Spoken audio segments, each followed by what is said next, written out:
The story is a guy named Vern Harnish founded EO. Everybody knows Vern, right? You at least heard the name Vern. So Vern's a global entrepreneur. He's started most of his companies, I think, in DC. So our organization, EO, is based out of DC. And he started this organization, which has grown into, I think it's about 12,000 members globally in chapters all around the world, right? So we're all business owners. And it didn't exist 30 years ago. And Vern was part of this group of entrepreneurs that got together. So just kind of business folks. And they were all running businesses. They all knew each other pretty well. They got together for dinner on occasion. And these folks were all successful with their businesses. So I can imagine that there was a lot of talking about success, talking about how excited they were to run these companies. And they probably ate pretty good food and drank pretty good wine. And their wives would sometimes come to these events. And so this was like a really close group of business friends. And then one of the guys in the group committed suicide, and nobody saw it coming. Vern and the other guys in the group completely stunned, and started asking themselves, kind of, how do we miss this, right? This is one of their really, really close friends. He seemed to be running a really successful business. He was happy every time we got together. What did we miss? And the one thing they realized is that every time they got together, they talked about the good things in their business life. They kind of had their marketing face on, right? Business is great, right? I mean, how often do we do this in interactions with other people? How's business? Business is great. Business is shit, but I'm just going to tell you business is great because I don't want to talk about it, right? He realized that kind of that was the depth that his conversations were going in this group, and they'd missed it.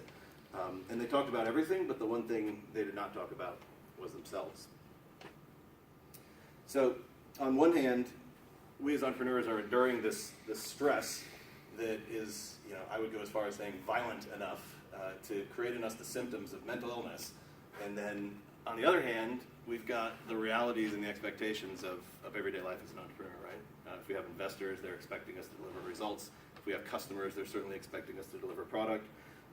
All the people that we convinced, if we're first-time entrepreneurs, all the people we convinced that this was the right path for us, they are all wondering what the hell we're up to, too. Probably going to give them the marketing message as well.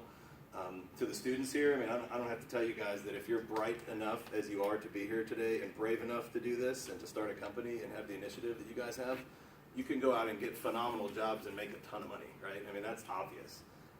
So to choose not to do that and to choose a path of being an entrepreneur, you're always going to have to somewhat have that marketing face on it. You're even just trying to understand, why did I do this, right? When you're in the dumps, kind of the highs and lows of the roller coaster going forward. So who would knowingly sign up for this shit?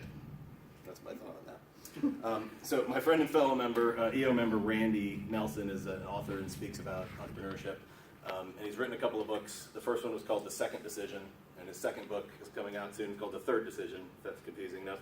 But the first decision he doesn't write about because that's the decision where you started your business. The second decision is whether you decide whether or not you're the right leader to take this business to the next level, right? So you've got customers, you've got revenue. Are you really just a person that starts companies, or are you a person that should be running this business? And the third decision, which the book will be coming out, I think, in 2018, is about what is your kind of balance as the entrepreneur, the person behind this business? Like, how do you manage your life as an entrepreneur outside of business and in and out of business? And I've heard Randy say this before, that he thinks